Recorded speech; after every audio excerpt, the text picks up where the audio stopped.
અને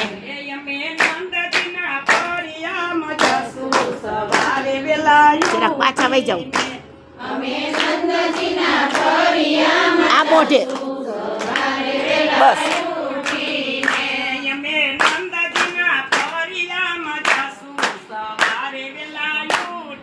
બસ બસ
સવારે વેલા ઉઠીને અમે માખણ ને મિસરી ધરાવશું. સવારે વેલા ઉઠીને અમે નંદજીના ફળિયામાં જાશું. સવારે વેલા ઉઠીને અમે નંદજીના ફળિયામાં જાશું. સવારે વેલા ઉઠીને અમે કનુડાના દર્શન કરશું. સવારે વેલા ઉઠીને અમે કાનુડાના દર્શન કરશું. સવારે વેલા ઉઠીને જશોદામાં કહેતા અમે રસોઈ બનાવશું. જશોદામાં કહેતા અમે રસોઈ બનાવશું. હારે અમે છાપાના ભોગ ધરાવશું. સવારે વેલા ઉઠીને અમે